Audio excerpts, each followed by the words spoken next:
passer 5 choses à Yud-Zayin Tammuz et 5 choses à Tisha B'Av. 5 nous font furieusement penser au Chomashim.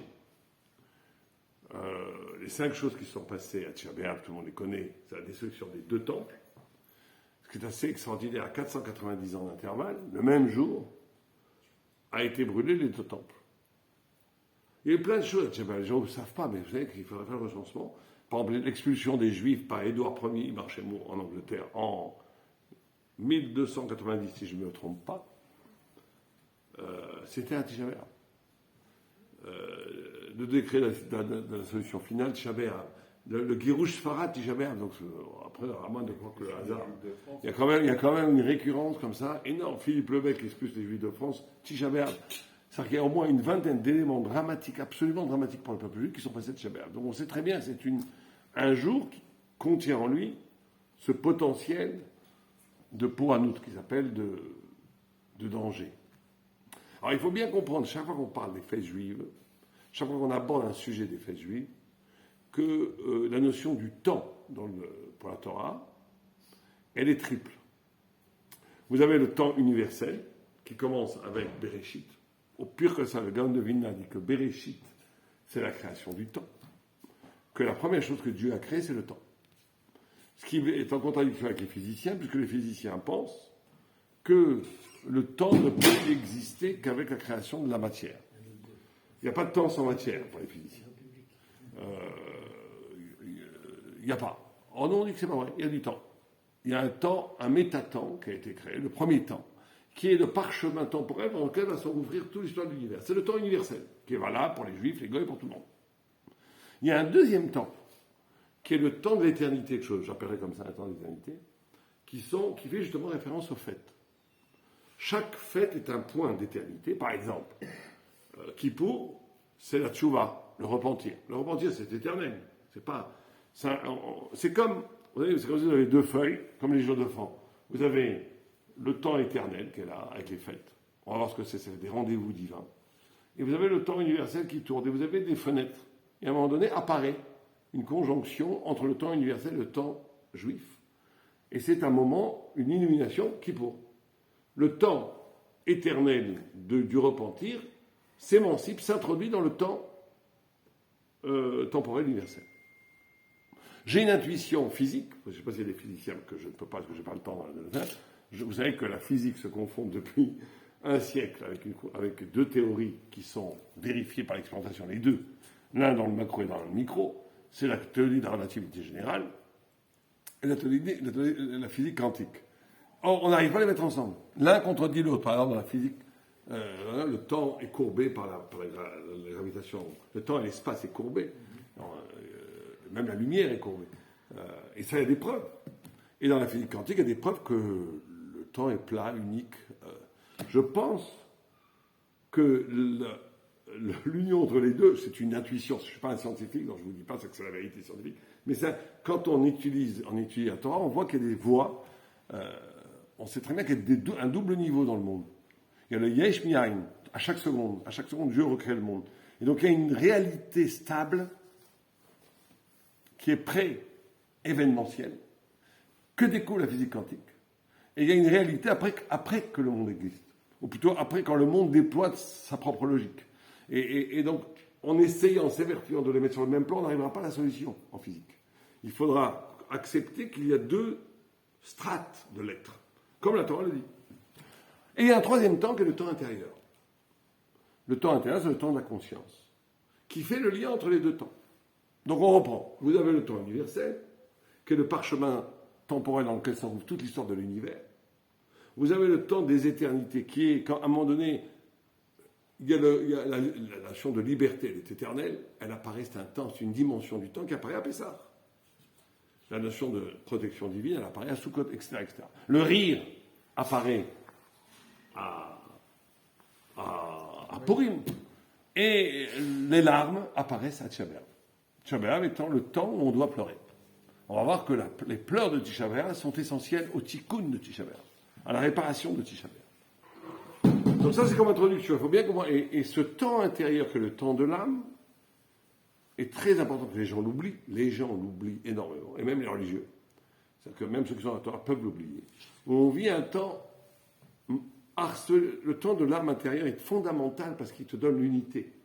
Sinon, si tu n'es que dans le temps extérieur, même le temps extérieur universel, et même dans le temps religieux, le temps des fêtes, le temps du Shabbat, mais que c'est une extériorité à ta propre temporalité intérieure qui se plaque dans ta conscience, eh bien, quelque part, tu ne vis pas connecté avec cela. Ça reste une extériorité. Le temps intérieur a la possibilité de nouer avec le temps universel, donner un sens au temps universel, et de nouer mystiquement avec le temps de l'éternité. Donc ça, c'est l'introduction. Maintenant, on a dit qu'il y avait 5 événements qui sont passés à Tchabéa, la destruction des 2 temples, l'introduction à nos ancêtres de rentrer en terre d'Israël, la ville de Bétar qui a été complètement... On oublie ce drame, mais c'est comme la Shoah à l'époque, parce qu'il y a eu des centaines de milliers de morts. On dit que le sang coulait de Bétar jusqu'à Netanya, des ruisseaux de sang tellement qu'il y a eu des morts. Et les cadavres ont été interdits. Une vraie Shoah. Femmes, enfants, massacrés. Bon, je sais bien que certains ne veulent comparer rien à la Shoah, c'est devenu la nouvelle métaphysique, mais bon, et ils ont raison, il y a quelque chose à la Shoah d'irréductible, mais il y a quand même eu des centaines de milliers de morts massacrés par les Romains à Bétar. Femmes, enfants, vieillards, et avec l'interdiction des enterrer.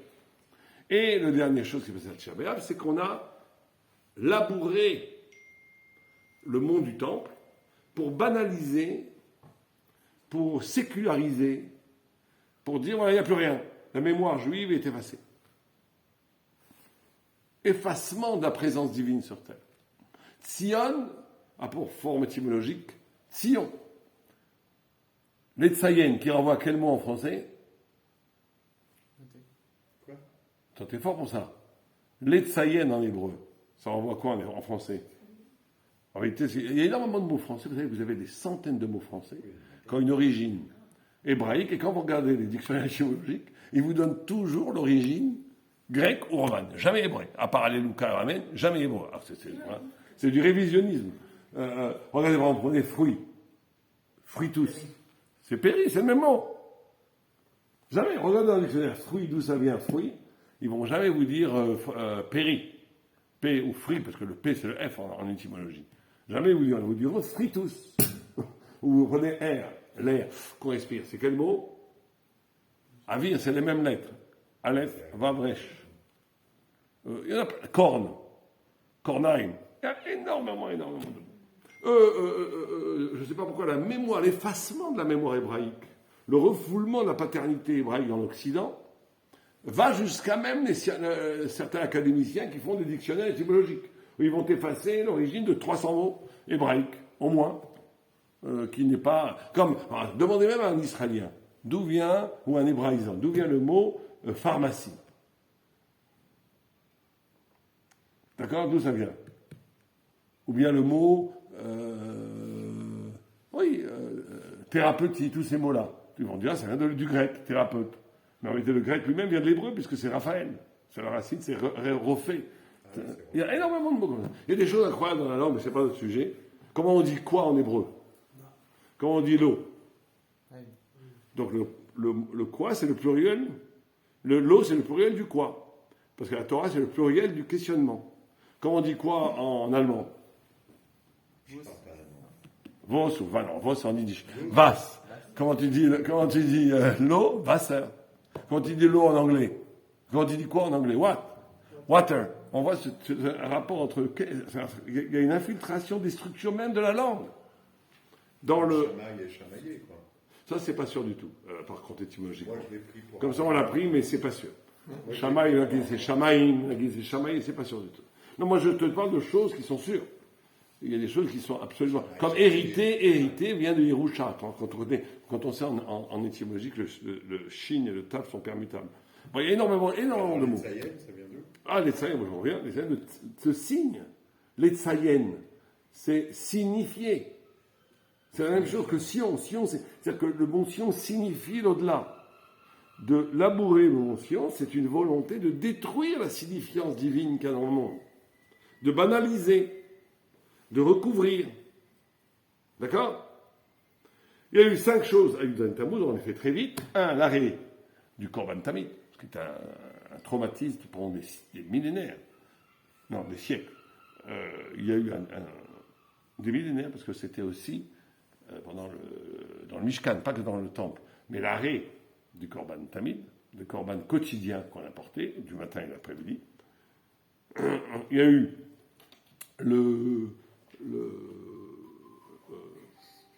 l'encerclement de Jérusalem. Il y a eu, aidez-moi, attends, j'ai oublié les trois encore, il y en a encore trois autres. Il y a eu Tammuz.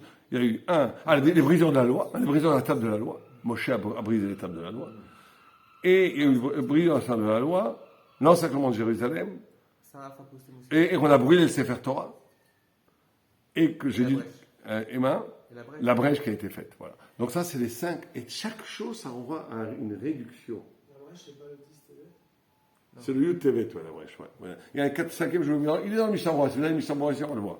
Mais bon, c'est pas grave. Vous avez le Mishnah Berurah ici? Non, vous le dites, c'est très bien.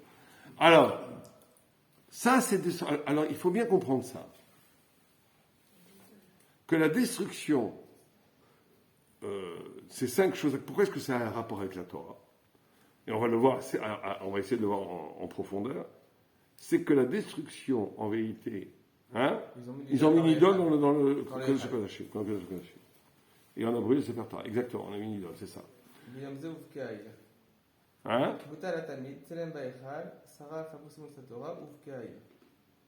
À Oufkaï. Donc il y a eu ça, ouais. Le 10 TV, c'est l'encerclement. L'encerclement, c'est la brèche. Le deuxième, c'est l'encerclement. Très bien. Et la brisure des tables. Très bien. Donc, alors il faut bien comprendre, je vais essayer de faire un peu plus vite. Juste la première idée qui est très importante, c'est que tous ces malheurs, toute cette vie, ces fêtes sont liées aux lettres. On va voir que c'est lié éminemment aux lettres. 5 malheurs par rapport à 5 Roub chez Torah, 5 Roub chez Torah. On va voir qu'il y a 22 jours entre Yud Zayin Tammuz, 22 jours entre le 17 Tammuz et le Tisha B'Av, qui renvoient aux 22 lettres de l'alphabet. Et surtout dans le livre de Echa, vous avez 22 pasouks, Aleph, Aecha, Aleph, Bet, Gimel, Dalet, et comme ça, tout le temps. Dernier chapitre où tout est mélangé. Et deuxième, troisième, quatrième chapitre où il y a un changement qu'on verra dans quelques minutes. Donc on voit que c'est lié aux lettres. Il faut savoir, première idée très importante, que la vie, moi quand j'ai lu ça m'a fait peur. Je vous dis la vérité, ça m'a fait peur. J'ai lu, écoute bien ça. La vie, c'est quoi? Dit le Maharal. C'est d'écrire son propre livre. Ça veut dire que nous, on est abusé par le temps. On vit le temps. On croit que demain, hier n'existe pas. Demain n'existe pas encore. Le présent, je ne sais pas où il est. Bon, alors. Mais on vit une vie inconsciente où on ne comprend pas le poids de chaque geste, de chaque parole et de chaque pensée. Mais ça veut dire quoi le poids? C'est-à-dire que nous écrivons dans notre vie, avec le sang de notre existence, un parchemin, un livre qui nous sera présenté après 120 ans. Notre vie est un livre. Nous sommes tous des auteurs de notre propre vie. Et l'auteur de notre propre vie, c'est le grand livre que chacun écrit de sa propre vie. Et c'est pour ça que dans la tradition juive, il y a toute cette tradition du tikkun haotiyot. Hachamnu, Bagadnu, Gazalnu, Aleph, Bet, Gimel, tout le temps. Dès qu'il y a tikkun, dès qu'il y a réparation, on passe par des lettres. Parce qu'en réalité, chaque acte que tu fais correspond dans des mondes supérieurs à l'écriture de lettres, à l'écriture d'un assemblage de sens que tu construis ou que tu détruis. C'est toute la Kabbalah, c'est ça. Toute la Kabbalah ne parle que d'une chose pratiquement, c'est comment tes actes, tes pensées, tes paroles influent sur les mondes supérieurs, en positif ou au Dieu présent en négatif. Et comment donc toi-même tu deviens un parchemin vivant, spirituel, qui n'est pas objectivable de ce monde, parce que tu ne le vois pas, ça t'échappe par le temps. Et la mort, c'est simplement l'objectif, on te montre ça. En d'autres termes, quand quelqu'un meurt, il ne se passe qu'une seule chose. C'est écrit dans son j'invente rien, une seule chose. C'est qu'ici, dans ce monde-ci, qu'est-ce qui paraît tangible? L'argent, la position sociale, les meubles, je sais pas moi, la pierre. Et les mitzvot, la parole, ce que tu as dit, ce que tu as... Tout ça, tu le vois, montre-moi tes mitzvot. Monsieur le rabbin, vous pouvez montrer vos mitzvot, elles sont où? Vous pouvez montrer votre Torah? Non, on la cache, on est humble, on ne montre pas sa Torah. On peut pas, on ne voit pas tout ça. Quand tu meurs, schlac, il ne se passe qu'une seule chose. Tout ce qui te paraissait solide, Comme la physique quantique, quand on arrive au fond de la matière, il n'y a plus rien. C'est l'énergie, même pas d'énergie, il n'y a plus rien. C'est qu'une possibilité, ça, c'est de la fumée. Et qu'est-ce qui reste comme habitacle éternel? La spiritualité. Ça veut dire ta Torah, tes mitzvot, tes bonnes actions. Il ne reste que ça. C'est ça la conscience que donne la mort. C'est la seule chose que ça donne. L'éternité parce que c'est l'arrêt du temps futile. Du temps qui t'empêche de comprendre l'importance des choses. Alors, il faut bien comprendre. Là, on va rentrer dans le vif du sujet. Le programme de la création, c'est création, révélation, rédemption. Le fameux triptyque qu'on voit dans Rosenzweig, dans l'étoile de la rédemption. Dieu crée le monde. C'est une aberration métaphysique. Pourquoi y a-t-il de l'être plutôt que rien? Pourquoi Dieu crée le monde? Comment Dieu peut-il créer le monde? Comment peut-il, lui qui est tout absolu, créer autre chose que lui? C'est quoi cette histoire? C'est le scandale métaphysique qui est un vertige absolu, si on y réfléchit un peu, au point que ça a créé les plus grandes hérésies de personnes que je ne nommerai pas, qui disent ou bien non, ou bien tout est Dieu, ou bien... bon, parce que c'est insoutenable au niveau de la pensée. Quand on médite sur cette pensée, on devient fou. Il ne faut pas trop la méditer. Comment Dieu qui est tout crée autre chose que lui? Et s'il y a autre chose que lui, Dieu n'est pas tout, et Dieu est tout. Alors, tu commences là-dedans, tu t'en sors plus. Tu t'en sors pas, c'est un sable mouvant conceptuel. Mais en tous les cas, il crée le monde. Il y a une sorte d'extériorité de la divinité pour créer le monde. Mais Dieu crée le monde, pas simplement pour créer le monde pour qu'on mange des cacahuètes. C'est la grande coucha qu'on a contre les déismes. Vous savez, les déistes à la Voltaire considèrent que Dieu a créé le monde, c'est sûr. Que le monde vienne tout seul, c'est une bêtise. Tout le monde sait qu'il y a une telle harmonie dans la création, il y a une telle finalité qu'il y a un créateur. Bon, de croire qu'avant, on pensait que le monde était éternel, donc ça ne pouvait pas encore passer. Mais là, quand on sait que ça commence, bon, c'est compliqué de rester athée. Mais bon, il y en a qui ont la foi de rester athée. Ils sont très forts. Bon, pourquoi pas de croire que les choses arrivent toutes seules. Les physiciens aujourd'hui inventent les particules du vide, du néant qui créent de l'être. Bon, pourquoi pas. Moi, je crois qu'il faut beaucoup plus d'émouna que ça. Vous savez qu'un statisticien a dit que de croire que le monde se crée tout seul, même pas qu'il s'organise tout seul, c'est de croire qu'une tempête rentre dans un hangar de Airbus ou de Boeing et que l'Airbus se forme tout seul. Ça peut arriver. La tempête, tac, tac, tac. Ou bien qu'un singe, comme ça, il avait pris un autre exemple, qu'un singe fait comme ça, et il écrit la tempête de Shakespeare. Ça, 50 fois de chouette. Il faut savoir à quoi on ne croit pas. Tu as le droit de ne pas croire, mais ça, à quoi tu ne crois pas. Donc, non. Alors, certains disent, mon Dieu a créé le monde, d'accord? Mais, et alors? C'est déjà plus intelligent, il a créé le monde. Et alors? C'est pas pour ça que vos mitzvot sont une vérité. C'est vrai. Mais nous, on dit il y a création, mais il y a révélation. C'est-à-dire quoi? Que Dieu n'a pas simplement créé le monde pour qu'on mange des cacahuètes. Il s'adresse à toi. Alors comment il s'adresse à toi? On peut choisir, mais il s'adresse à toi. Et donc ça, c'est révélation. Il te dit des choses. Et tout ça amène à ce qu'on appelle rédemption, le troisième mot, c'est-à-dire l'union entre vérité et réalité. On peut donner une définition mathématique du Mashiach, du messianisme juif. C'est très simple. Vous avez la réalité qui est l'univers, vous avez la vérité qui est ce que nous on appelle la Torah, mais qui peut être comprise de façon très, très large par plein de gens, la vérité. Quand vous avez la vérité et la réalité qui sont distincts, qui sont en écart, c'est l'exil, c'est la galoute de soi. Quand on vit une vie à côté de soi-même, à côté de pourquoi, de l'intrigue du pourquoi profond, pourquoi j'ai été créé, je suis dans l'exil de moi-même. Quand je suis dans l'harmonie entre la vérité et la réalité, je suis dans un instant messianique. Il y a des instants comme ça, où je sens que je vis pleinement à cet instant le pourquoi j'ai été créé. Ça, c'est un temps magnifique, un instant messianique. D'accord? Donc vous avez création, révélation, rédemption. Or, Tisha B'Av prend sa source. Normalement, ce triptyque, au niveau de la création universelle, se reproduit en Israël par création du peuple juif en sortant d'Égypte, liberté, révélation au Mont Sinaï, rédemption rentrée en terre d'Israël.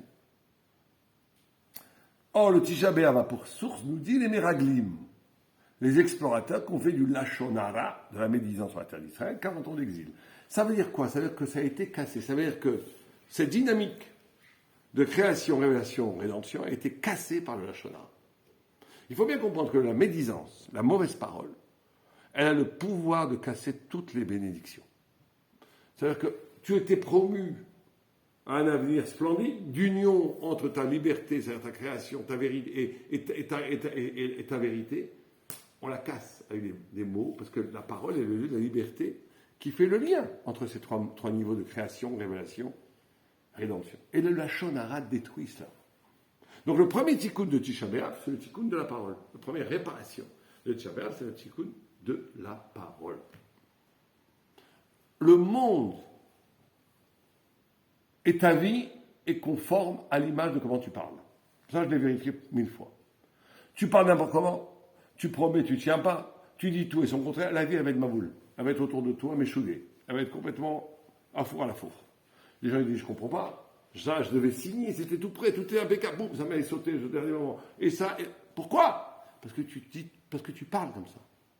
Tu as une parole mesquine, méchante. La vie est mesquine et méchante. Tu as une parole bienveillante. Une parole qui sourit aux hommes. La vie est belle. Ça c'est reconnu. C'est comme ça. Comment tu parles, la vie est. Plus que ça, la parole permet de rendre le monde beau. J'ai écouté une fois un arabe qui avait une très belle phrase qui m'a beaucoup frappé. Il dit, si le monde n'avait pas été créé par Dieu, il n'aurait été que fonctionnel. Il n'aurait pas été beau. À quoi sert la beauté ? À quoi sert la beauté ? À rien. Et c'est bien qu'elle ne serve à rien. Il faut qu'elle ne serve à rien. Quand les gens disent à quoi ça sert, tu dis heureusement que ça ne sert à rien. Les gens ils étudient à l'Yeshiva, à quoi ça sert ? Ça ne sert à rien. Et c'est bien que ça ne sert à rien. Parce que dès que tu dis ça sert à quelque chose, tu veux instrumentaliser, tu veux entrer dans la société, tu veux de la productivité, tu veux matérialiser. Il y a quelque chose qui est de l'ordre de l'au-delà. Adam, c'est Méhod. Méhod, c'est l'excès, c'est au-delà. Le monde est beau.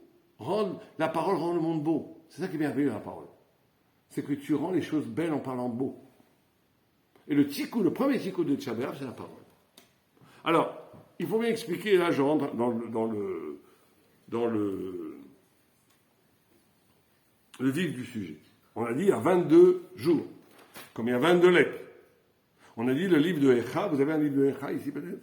Le livre de Echa, il faut le montrer parce que les gens ne te croient pas quand tu dis. Il y a 5 chapitres, comme les 5 livres de la Torah. Encore une fois, une référence à la Torah. Dans les premiers chapitres, on a dit, on a Aleph, Bet, Gimel, Dalet, He, Vav, jusqu'à Tav. Dans le dernier chapitre, vous l'avez à la fin de Shemot, je crois, non ? Dans le dernier chapitre, il n'y a plus Meboulbal. D'accord ? On va voir pourquoi. Vous avez ici, là. Voilà, très bien. Ça, on va. Voilà, vous avez ici. Regardez. Echa, Aleph, Bet, Gimel. Ok ? Prenez. Comme ça, tous les chapitres jusqu'à Tav. Vous voyez ici, chaque verset commence par une lettre de l'alphabet, la suivante. Je vais qu'on arrive à la dernière, Tav. D'accord ? Tav, c'est la dernière. Deuxième pareil, troisième pareil, sauf une petite exception. Dernière, tout est Meboulbal. Pourquoi tout dernier est Meboulbal ?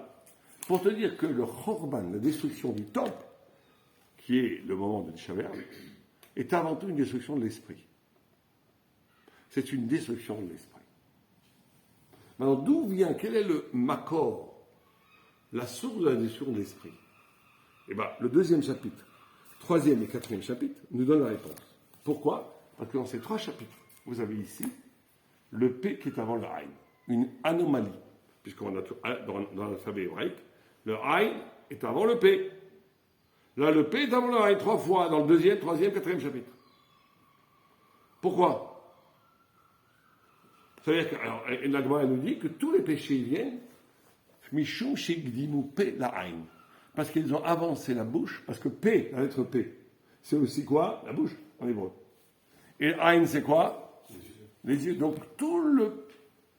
les forces du mal, c'est de devancer la bouche du regard. La parole du regard. Voilà la source du mal. Moi, vous m'auriez demandé quelle est la source du mal. Je vous aurais dit la jalousie, l'orgueil, je sais pas moi, la colère, le corps, les désirs. Non. Ça, c'est second. Ce qui est premier, c'est une attitude psychique où je parle avant de voir. C'est incroyable de dire ça. C'est ça la source du mal. L'interprétation, ça veut dire. Alors, justement, essayons d'interroger. D'après vous, ça voudrait dire quoi ? De parler avant de voir, ça veut dire quoi ? Pourquoi c'est si grave ? Pourquoi c'est la source du mal, de parler avant de voir ?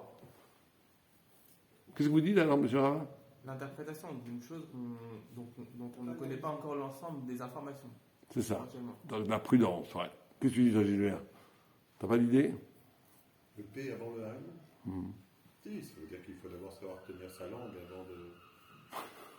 On s'exprime. avant de regarder les choses. Oui, mais d'accord, t'as raison, ça c'est un bon dicton ce que tu dis, mais c'est pas la source du mal universel. Si, Bah, pourquoi? la preuve, ça a détruit 2 temps. D'accord, mais justement, pourquoi? Vous avez une idée, monsieur? C'est de ne pas avoir analysé, donc de parler avant l'analyse. C'est ça. Et c'est ça qui. Et pourquoi c'est si grave que ça? Vous avez une idée, madame Merdeux? Nous sommes dans une synagogue orthodoxe, mais nous laissons s'exprimer les femmes avec la permission du rabbin. Nous aussi. Je pense qu'ils ont bien dit, c'est-à-dire la conviction personnelle empêche de voir, finalement. Très bien, alors vous allez vous approcher, mais le Ramaral va beaucoup plus loin et je vais vous dire ce qu'il dit. Il dit une chose extraordinaire, moi, qui a vraiment changé ma façon de voir le monde. Il dit, quand le monde a été créé, il y a eu 3 moments aussi. Il y a eu Tohu, Bohu, Yetzira. Tohu, étonnement. Comme Rachid dit, premier Rachid, toi t'as traduit Rachid, estonish, en ancien français, étonnement. Deuxième, Bohu, confusion. Troisième, Yetzira, création. Ça veut dire quoi? Il dit, quand Dieu crée le monde, il y a ontologiquement, c'est essentiellement 3 strates. Étonnement, pourquoi y a-t-il de l'être plutôt que rien? C'est un étonnement, on en a un peu parlé, étonnement absolu que Dieu crée le monde. Cet étonnement crée une confusion qui va t'obliger à être créatif. Ça veut dire quoi? C'est-à-dire que ces 3 moments de étonnement, confusion, création sont aussi 3 moments de la pensée humaine, de la vraie pensée. Connaître, c'est toujours accueillir. Regardez ce très beau texte. Moi, elle dit, il y a une discussion, qu'est-ce que c'est l'arbre de la connaissance? Etzadat. Il y a plusieurs vues. Une vue, elle dit, c'est le blé. Il dit, pourquoi le blé? Cette gamme, elle est extraordinaire, parce qu'en une phrase, elle te dit tout. Il dit, parce qu'un papa, un bébé, ne dit papa que quand il s'est arraché du lait maternel et qu'il a goûté du blé. Voilà l'arbre de la connaissance, c'est le blé. Alors, on dit, pourquoi c'est peut-être pas un arbre? On dit, c'était un arbre, la faute de la réduite. Mais c'est quoi le dire? Regardez, en une phrase, on pourrait écrire 10 livres. Qu'est-ce qu'il dit? Il dit 3 choses. Il dit, la connaissance, c'est quoi? Quand tu es dans la fusion avec ta mère, tu restes qu'avec toi-même. L'enfant et sa mère, c'est une fusion totale. Un bébé, je ne sais pas si vous vous souvenez quand tu étais le sein de ta mère, moi je m'en souviens très bien. Quand j'étais le sein de ma mère, j'étais qu'avec ma mère. Rien d'autre n'existait que ma mère. Hein, vous vous en souvenez? Il n'y a rien d'autre. D'accord? Je ne sais pas, vous ne vous souvenez pas, Shmuel, il se souvenait des coups dans le ventre de sa mère. Rabbi Yochanan de la naissance de la Brit Mila, et Shmuel de la Brit Mila et Rabbi Yochanan de la naissance. Donc vous voyez qu'on peut se souvenir de choses encore plus précoces. Mais tu es dans une union totale avec ta mère. Dès que tu reçois du blé, bon, c'est l'altérité. C'est quelque chose qui n'a aucun rapport avec toi, qui rentre dans ta perception sensorielle, qui t'ouvre le champ de l'intelligence. C'est incroyable, c'est grave. C'est pour ça que même en français ou en hébreu, tam, qui veut dire le goût, a la même racine étymologique que taima, qui veut dire la raison, l'intelligence.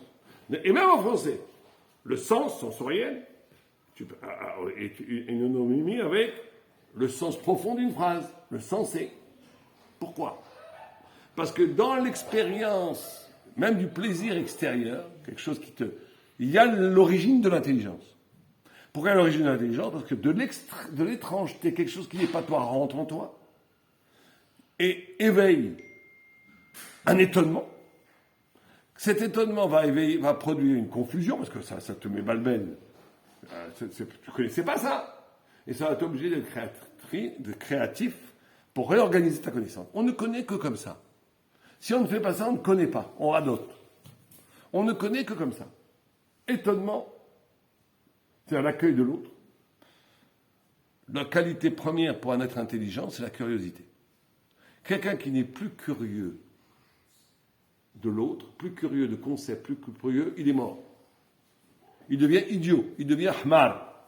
Un peu comme le personnage de la Haggadah, chez Yodé al-Lishon.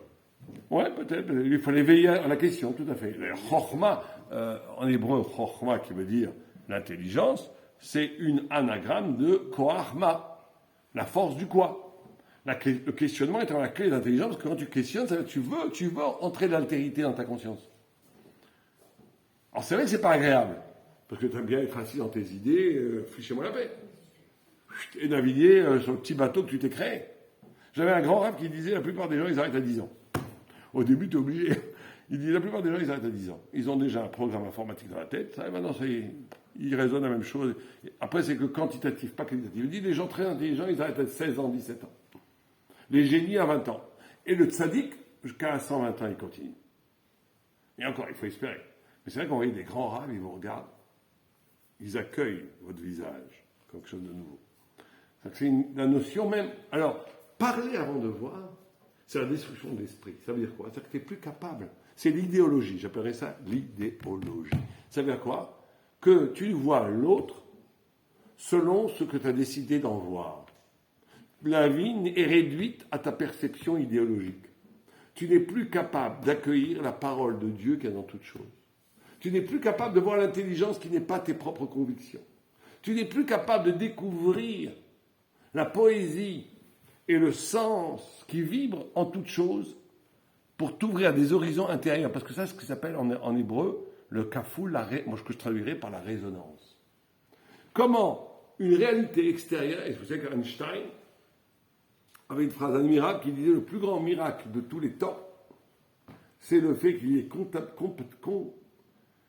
compatibilité entre les structures de la matière, de l'univers, et les structures du cognitif. C'est pas du tout évident, nous on croit que c'est évident. Mais pourquoi voulez-vous que notre cerveau soit bâti de façon à pouvoir percevoir le réel tel qu'il est? Einstein disait c'est un miracle.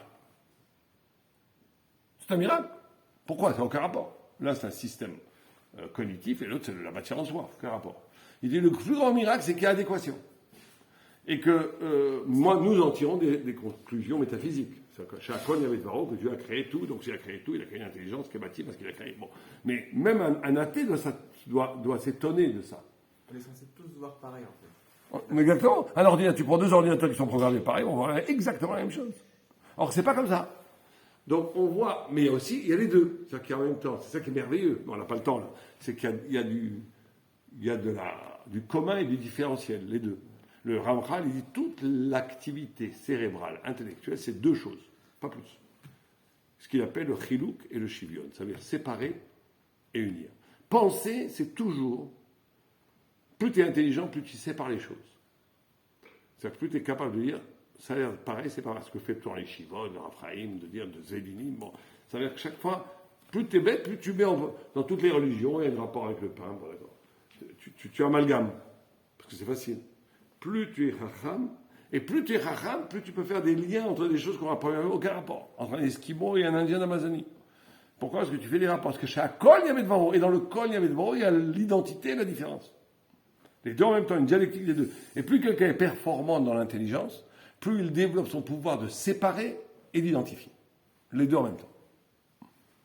Et donc, la cause du mal, c'est toujours l'idolâtrie de soi, la colère, tout vient de là.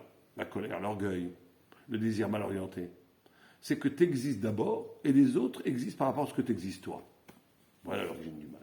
C'est ça, Iglimou Pelaïn. C'est pour ça que dans Echa, vous avez le P avant le Aïn, dans les 3 chapitres au milieu. C'est pour ça que c'est la cause du mal. C'est que rien n'existe si ce n'est ta propre petite volonté, ton petit ego. Il n'y a que ton idéologie intérieure qui existe. Et le monde doit se soumettre à toi. Voilà le mal. D'ailleurs, c'est intéressant de voir que la Gemara, elle dit chez Igdimou Pelaï et des destruction du temps, alors que la Gemara, elle dit quelle est la raison de la destruction du deuxième temple? C'est la haine gratuite. Première vue, c'est une stira. C'est une contradiction. C'est pas la même raison. C'est la même raison. La haine gratuite, c'est la traduction émotionnelle de parler avant de voir. Parler avant de voir, Igdimou Pelaï. C'est une façon d'être où j'existe d'abord et l'autre est tributaire de ma propre existence subjective.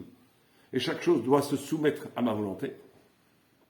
Voilà l'origine du mal intellectuel. Je ne suis plus capable de voir l'autre. J'implique dans l'autre un préjugé, une idéologie. La traduction émotionnelle de ça, c'est la haine gratuite. J'ai déjà jugé l'autre irrécupérable, je le hais parce que je le hais. Et c'est gratuit. C'est la même chose. Et la Gemara nous finit en disant, on avait dit qu'en réalité, Je finirai avec une histoire et ça. On avait dit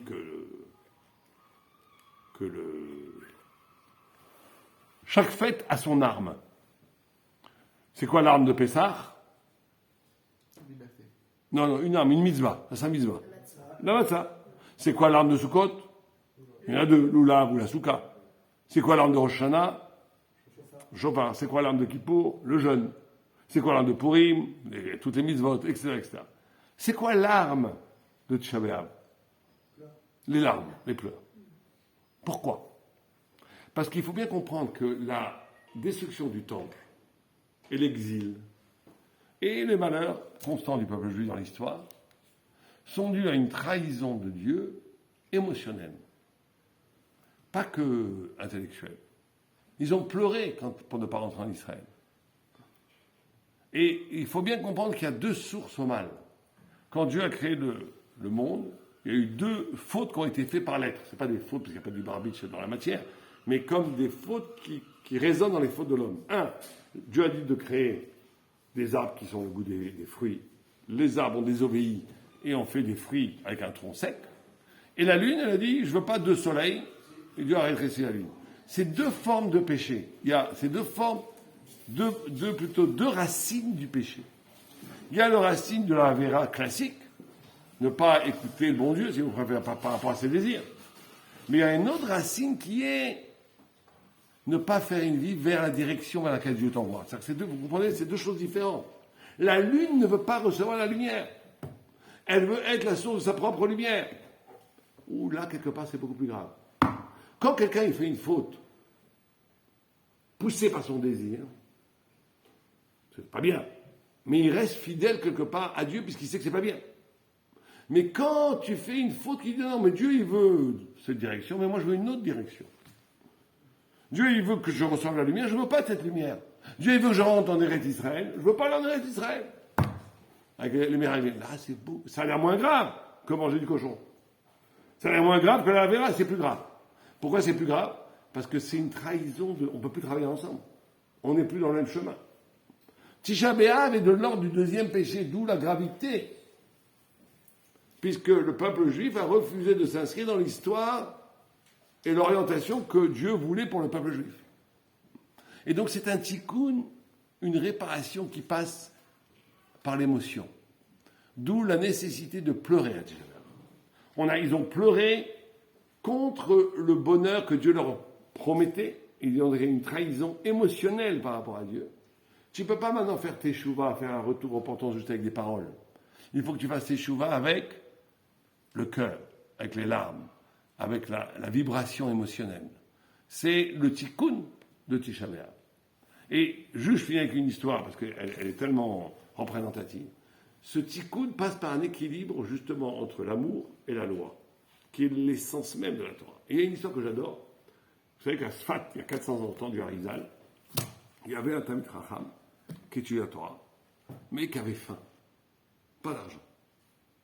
Et sa femme, maigre, amaigrie par les jeunes, dit à son mari, écoute, Adkan, jusqu'à là, c'est beau d'étudier, mais moi je veux manger. Tu auras que tout va, il y a écrit que tu dois me nourrir. Alors il dit, bien sûr, tu as raison. Il va chercher du travail, pas de travail. Qu'est-ce qu'il fait? Il dit, faire d'Azdaka, je ne peux pas. Demander l'aumône, je ne peux pas. Alors il peut partir, il cherche entre les traits, il ne trouve pas. Alors il va dans une synagogue de Sfat, il ouvre le Aron HaKodesh, et il dit à Dieu, écoute, moi je peux étudier en jeûnant, au contraire, j'aime ça. Ça me permet d'être détaché de la matière et d'être proche de toi, il n'y a pas de problème. Mais ma femme, envoie-moi à manger. Et il s'en va. Chacun son problème, dans la même ville, un gros marchand libanais, plein de pognon, la vie est belle, simplement, chacun son problème, sa femme, pas d'enfant. Elle lui prend la tête tous les jours, je veux un enfant. Il dit, je suis pas le bon Dieu, on est très heureux, je t'aime, tu m'aimes, que son fils et ses enfants. Il dit, non, je préfère mourir si j'ai pas d'enfant. Vous savez, les femmes, quand elles veulent un enfant. Alors, alors, il va voir les plus grands médecins, rien à faire, de l'époque. Qu'est-ce que fait un juif qui a tout essayé? Il va prier. Donc, il va à la synagogue, il ouvre le Aron HaKodesh, il dit à Dieu, bon, moi, je suis très bien, je donne un tzedaka, tout va bien, mais ma femme va un enfant, envoie-moi un enfant. Et vous savez qu'il sortirait d'entendre des enfants qui étudient le Chumash, le Lechem Apanim. Et comment un séfaradi d'origine dit Lechem Apanim? Quelqu'un sait? Un sfarad. Abonim. Parce que comment on dit vous savez comment on dit la boutarde? Vous voyez des Tunisiens ici? La boutarde, comment ça se dit en français? Ça se dit pas boutargue, ça n'existait pas. Maintenant, ils l'ont mis à côté des Tunisiens. C'est la poutargue, mais avec un P. Mais comme les Arabes ne connaissent pas le P, donc ils mettent boutarde. Et comme les Tunisiens juifs, ils vivent avec les Arabes, ils disent pas poutargue, après un bon français, ils disent boutargue. Donc lui, il n'entend pas lechem aponim, il entend lechem abonim, les enfants. Abonim, c'est Dieu qui m'envoie un signe, les enfants. Donc il dit, il dit, il faut apporter, donc en plus c'est vrai, d'offrir les pains au temple, les pains de proposition, je crois que ça s'appelle en français, on les offre au temple, ça a une ségoula, ça amène le mérite d'avoir des enfants. Donc il rentre chez lui, il dit à sa femme, tu me prépares deux chalotes magnifiques. Elle prépare deux chalotes magnifiques. Il revient à ses langues, il ouvre la Kodesh, il met les deux pains, il dit à Dieu, voilà, je t'ai donné le bonim, donne-moi les bonim. Je t'ai donné le, et il s'en va. Le pauvre vient, il dit que Dieu a écouté ma prière. Il rentre, personne assis à gauche, il regarde à droite gauche, il ouvre, il voit deux chalotes fumantes. Il apporte ça à sa femme. Ah, le vrai qu'un jour on a fait un Netziat Yadayim comme ça. Il faut un Netziat Yadayim, il faut un Motzi, il faut un Mirtavazon magnifique. Le riche, il revient, il dit que Dieu a pris mon présent. Il ouvre, les chalotes ont disparu, Dieu a pris le sacrifice. Après, il amène de la viande, de l'huile, du pain. Bon, Hachem, les deux, ils ne marchent pas dans ce fat, ils planent. L'un, il croit que Dieu lui prend son pain, l'autre, il croit que Dieu lui donne du pain. Il mange la malle. Merveilleux. Ça marche tellement bien que la femme du Talmud Chacham, elle a bien grossi. Bon, Hachem, elle est heureuse, lui, il étudie très bien. La femme du riche, elle est tellement sûre que Dieu lui prend son sacrifice psychosomatique, ou bien par le Mitzvah Zdaka. Chacun, comme il croit, plus spiritualiste, plus matérialiste, tombe enceinte. C'est le bonheur absolu. Simplement, le rabbin était là-bas. Pas le rabbin comme notre rave ici. Il voit celui-là qui rentre, celui-là qui sort, celui-là qui rentre. Qu'est-ce que c'est que ce manège? Il se cache, il comprend, il les convoque les deux. Et il leur dit, mais vous prenez le bon Dieu pour un boulanger? Pourquoi? Ça va pas à tête, qu'est-ce que vous mettez pas? Ils repartent les deux brisés. Le rêve brisé. Le Harizal qui savait le roi HaKodesh, par l'Esprit Saint, il envoie un message au rav. Et il lui dit, prépare ton testament, tu vas mourir cette nuit. Et rien n'y fera. Tu peux donner tout ton argent à Zdaka, tu vas faire tchouva. Depuis la destruction du temple, il n'y a pas eu un achadroit, un agrément à Dieu, comme cet échange entre ces deux, et toi, t'as tout cassé. Et il est mort, le rabbin, dans la nuit. Histoire véridique, qu'a eu à Sfat. Moi, je vous pose une question très simple. Le rabbin, il a eu tort ou il a eu raison? Monsieur le rabbin, on a le droit de mettre du pain dans le Aron Kodesh? On n'a pas le droit. C'est même pire que ça. Vous savez pourquoi si vous touchez le Sefer Torah, ça rend tamé les mains. Ça rend impur les mains. Pourquoi? Parce que les rabbins ont fait une zéra, une takana, un décret d'interdiction de trop s'approcher du Sefer Torah, parce que les gens mettaient leur pain dans la Aron Kodesh. Qu'est-ce qui se passait naturellement? Les rats venaient, ils mangeaient le pain, ils mangeaient les Sefer Torah. Donc les rabbins disaient, c'est fini. Maintenant, on va empêcher les gens de venir en disant, si vous mettez le pain là-bas, il devient impur. On est compte, ils ont rendu impur le Sefer Torah pour que les gens, pour protéger le Sefer Torah. Donc il avait raison. Pourquoi est-ce qu'il a été puni? Il avait raison, mais une façon de parler. La parole. La Torah, c'est un texte blanc, un parchemin blanc avec des lettres noires. Et sur les lettres noires, vous avez des couronnes, qu'on appelle les ktarim.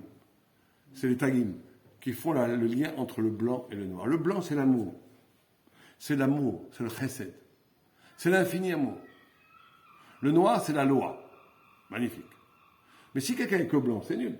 Si par amour, que je commence à manger pas très caché parce que quelqu'un m'invite, je ne veux pas lui faire honte. Non, il y a des lois. Mais celui qui est que noir, si les deux lettres noires se touchent, le Sefer Torah n'est plus caché. Ah, pourtant, tu sais l'écriture cursive et lisible. C'est pas caché. Pourquoi est-ce que tu as effacé le blanc? Tu as effacé et le blanc. Et le blanc, c'est l'amour. Ça veut dire quoi? Ça veut dire qu'il faut, et c'est ça l'équilibre extraordinaire de la Torah, c'est de rester fidèle à la halakha au centimètre près, mais dans un esprit d'amour, d'ouverture et de relation à l'autre. Si la halakha, c'est des marteaux pour casser la tête des gens, laisse tomber. C'est pas la peine. Ça sert à rien. Si tu ne fais pas la halakha parce que tu es sympa avec les gens, c'est nul aussi. C'est peut-être encore plus nul. Faut savoir. Mais en tous les cas, il faut les deux. Et le tikkun de Tisha B'Av, c'est ça. Le tikkun de Tisha B'Av, c'est comment l'amour et la halakha, comment le respect de la volonté de Dieu s'inscrit dans une relation avec l'autre d'amour, de bienveillance. Qui fait le plus grand tikkun, c'est ce qu'on appelle avatrinam par rapport à la sinatrinam, à la vaïenu, avec les